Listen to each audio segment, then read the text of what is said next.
အားလုံးပဲမင်္ဂလာပါထွန်းသိမ့်မြိုင်ဗီဒီမှပြန်လဲကြိုဆိုလိုက်ပါတယ်ကျမတို့ရဲ့ထွန်းသိမ့်မြိုင်ဗီဒီမှအယောင်းဝယ်လောက်ကင်နေတဲ့မိတ်ဆွေများအတွက်အယောင်းသွက်အောင်အယောင်းအမြန်ထွက်အောင်ပြုလုပ်ရမယ့်ရည်ရလေးများကျမရေးမကောင်းတဲ့သူများစေကုတော်လဲစေမတိုပဲရှိနေသူများကိုကျမရေးပြန်လဲကောင်းလာအောင်ထောက်ပံ့ဖြစ်စေမယ့်ပြုလုပ်ရမယ့်ရည်ရလေးများမိမိရဲ့ရောက်တဲ့ဂျိုရဲ့အညံ့အစိုးအခိုက်များကိုပပြအောင်အထောက်ပံ့ဖြစ်စေမယ့်ရည်ရလေးများကိုတင်ပြပေးသွားမှာဖြစ်ပါတယ်မိတ်ဆွေများစိတ်ဝင်စားရင်ဗီဒီယိုလေးကိုအဆုံးနဲ့ထိကြည့်ရှုနားထောင်ပေးဖို့အတွက်မေတ္တာရက်ခံပါတယ်ဒီနေ့ကတော့ရောင်းဝယ်လောက်ကင်နေတဲ့မိတ်ဆွေများအတွက်ခုနှစ်နှစ်နံကုန်ပစ္စည်းများပြောပြပေးတာအကြံရှိနေတဲ့စနေနံကုန်ပစ္စည်းများအတွက်ကိုပြောပြပေးသွားမှာဖြစ်ပါတယ်စနေနံကုန်ပစ္စည်းများရောင်းဖို့ပဲဖြစ်ဖြစ်ဝယ်ဖို့ပဲဖြစ်ဖြစ်ပြုရမှာဖြစ်ပါတယ်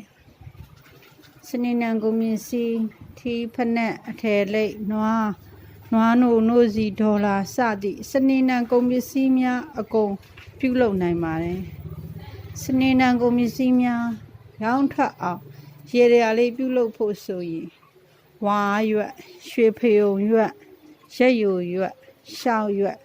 ဘဲရွက်ပဲရရွက်လေးတစ်ရွက်လိုအပ်ပါမယ်ရရှိလာတဲ့အရွက်ရဲ့အချောဘက်မှာ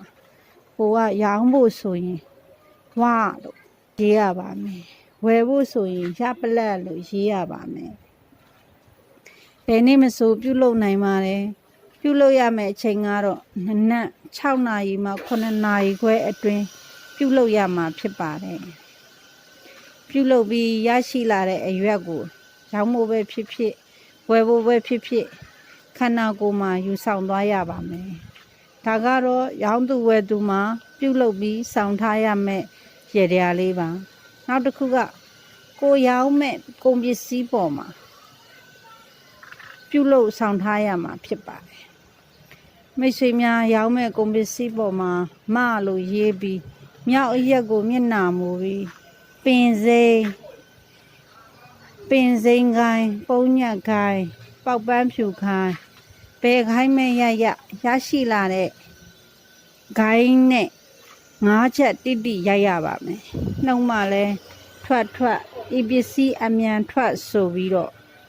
ရိုက်ရပါမယ်ပြုလုပ်ရမယ့်ချိန်ကတော့နေ့လယ်12နာရီမှ1နာရီခွဲအတွင်းပြုလုပ်ရမှာဖြစ်ပါတယ်စနေနံကုန်ပစ္စည်းများအယောင်ထိုင်းနေသူများရောင်းမို့ကြံ့ကြာနေသူများလှုပ်ဆောင်နိုင်ပါတယ်အားလုံးပဲကျေးဇူးတင်ပါတယ်မိတ်ဆွေများစီးပွားရေးတိုးတက်အဆင်ပြေကြပါစေ